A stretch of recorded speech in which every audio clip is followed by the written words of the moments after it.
Marit Bjørgen today. And SMUTNA and Randall, as a result of 3:14.7, which is the best part of 5 seconds quicker than the first semi-final, and as a result of that, they make the final as best or lucky losers, however you like to describe them. So we will have the sprint champion, we will have the World Cup leader in there, and straight on to the men's semi-finals.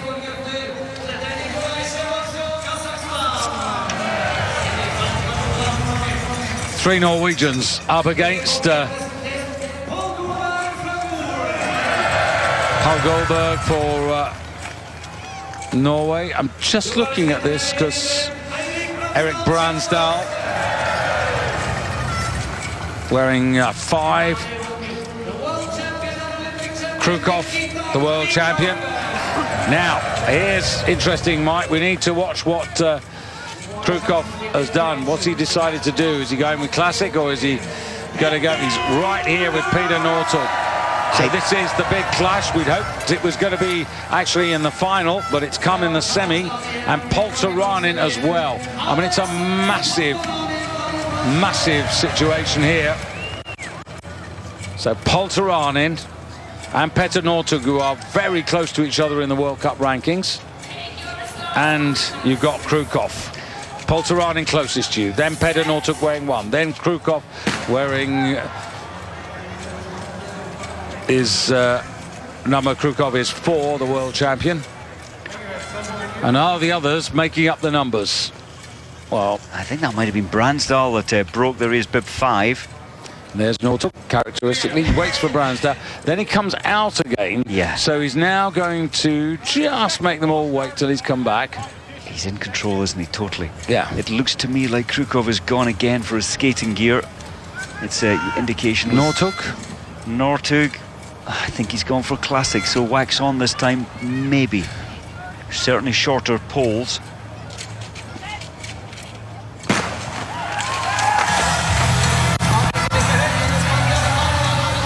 Look at this for power there, and getting cut off there, Polteranen, and Northug's determination taking him up there. Krukov also going alongside there, wearing 5, that's Bransdal. Now Krukov extreme left of your picture there, and Northug with Bransdal on his outside, 20 just behind Paul Goldberg on the far side. Chebotko at the back of the field now as they come up. They've done the church steps, now they're going round the back of the cathedral. And so David Northug and Krukov, no wax, is purely arm power. And did Northug opting for shorter poles to get that body lean and get more muscle involvement as he double poles. Krukov's arms are loading up, so he's just trying to relax them. Polteranen coming out on the left. Remember, Polteranen can really finish with quite a lot of zest here. I wouldn't rule him out at all. Chebotko quiet at the back there, 20, that's Goldberg. 5 just ahead of him, Bransdal in red for Norway. Polteranen having to go the long way around the outside track because he couldn't get past the double polos at the front, but he's ahead now.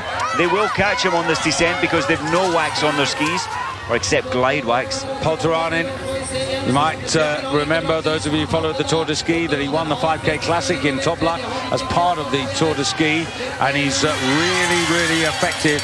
This has been his most winning season. He also won the sprint in Davos in classic style at altitude, Polteranen. So he's a real achiever. And 47.49 the kilometers, and taking no time to respect either Northug or Krukov. He's doing his own thing out of the tracks. Krukov, Northug double poling power again. They didn't really get the gain, David, on that descent. Just maybe a meter. Krukov still in 3rd. Chebotko coming around the outside at the moment. Bransdal and Paul Goldberg not in this. Northug goes ahead there. Polteranen 2nd, Krukov 3rd, Chebotko 4th. And this is the way it is at the moment now. Cheeky little look around to just see where everybody is. Krukov still struggling, but this is going to be another repetition. It's another huge question for Krukov to actually power up the hill.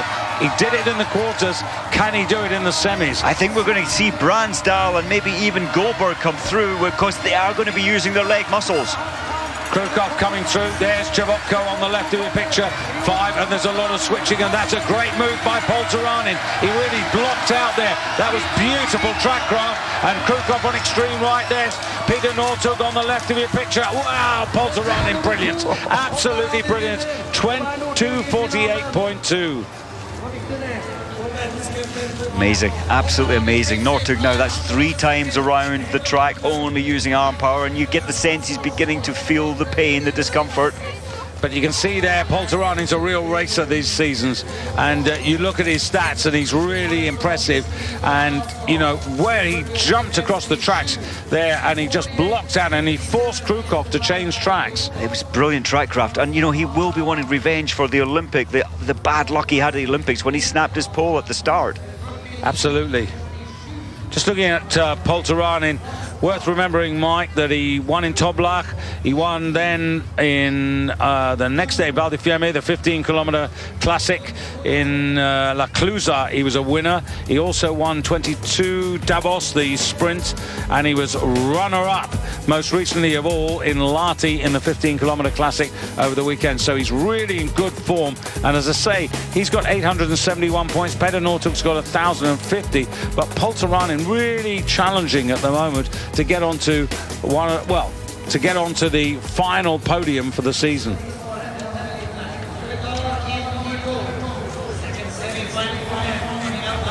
Well, beat that. I have to say, with no disrespect to these guys, aren't they fortunate that they missed Krukov and Northug and Polteranen, because Colonia, Krog, Pedersen, Dahl, Fosli, Baptiste Gros. I think this is a great chance for Øystein Pedersen to get into the final. He seems to have something to prove. Of course he has. He hasn't always been included. It hasn't always gone well for Pedersen this season. I'd be so happy if he could win this one. And Gianluca Colonia looking very relaxed. Yeah, representing the Colonia dynasty in the absence of big brother Dario. And 9, Jon Christian Dahl. Christian Dahl, very experienced. We haven't seen much of him at all this season, though, so good to see him back with the best.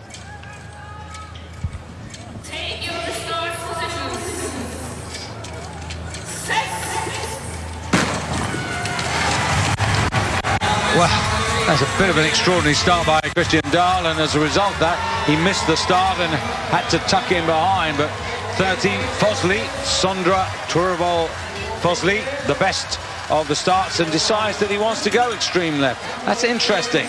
And Baptiste Gros there again. David, I think he's only going for the double polling, so just purely glided up skis, dropping huge amount of power and energy through his ski poles. So right at the back, Jon Christian Dahl, such a bad start for him, but will he come through like the last time in the last 5 meters? Baptiste, look at his skis, he's lifting his whole body weight to get that forward momentum into the poles, or the lean forward. Amazing the way that his skis coming off the snow completely. That's enormous power that he's generating. Can he last out? That's a minute of pure dynamic, maximum arm power.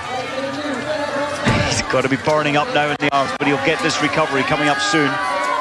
Good move from Baptiste Gros. He's outside of the tracks, definitely gliding faster there.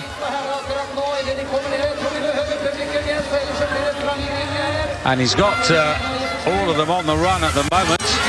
So he's now done the perfect start. Now he has to see whether he can actually survive this all the way to the end. Well, the Pai's not getting rid of the pack as he thought he might do with this enhanced glide factor. Their skis seem to be going so well, especially the Norwegians. 3 of them. Not quite as quick as the previous race, but that's to be expected. And now, as they get a little anxious, 1 or 2 getting tumbled up. At 19, this is Finn Krogh, who has a fast finish, coming up to just beyond the tail.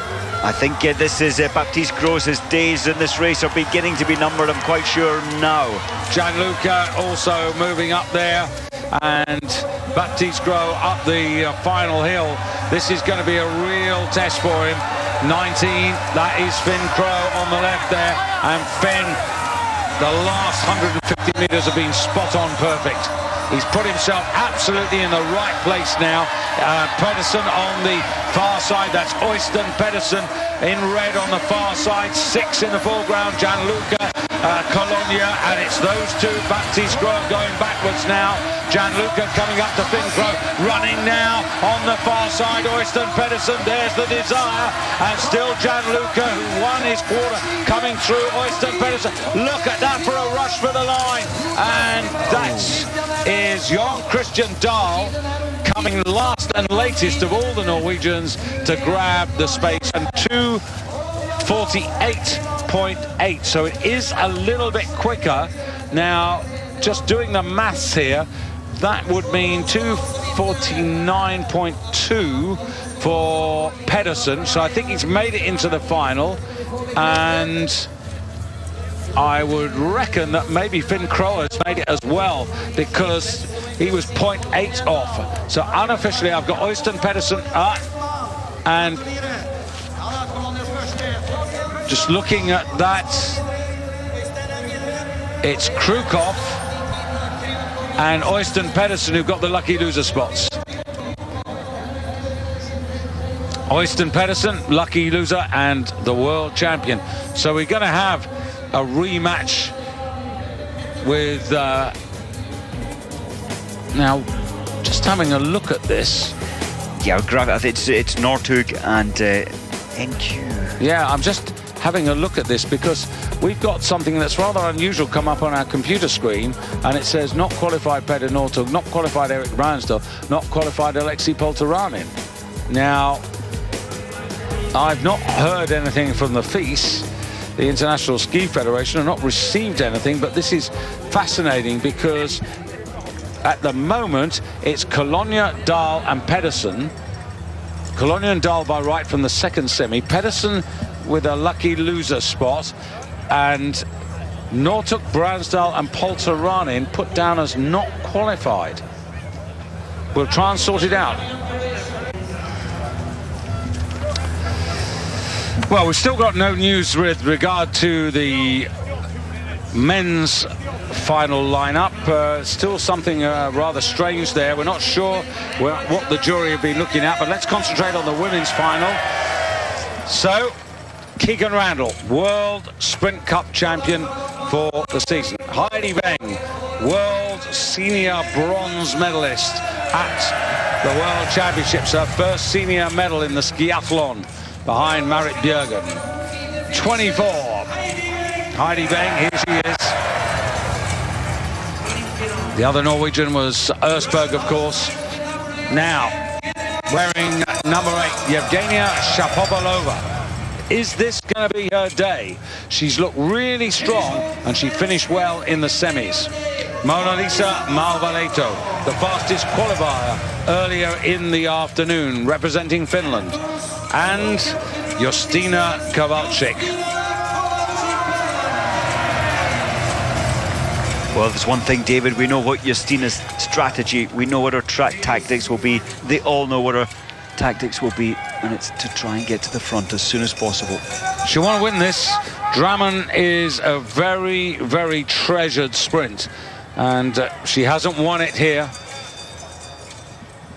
She hasn't won at Drammen.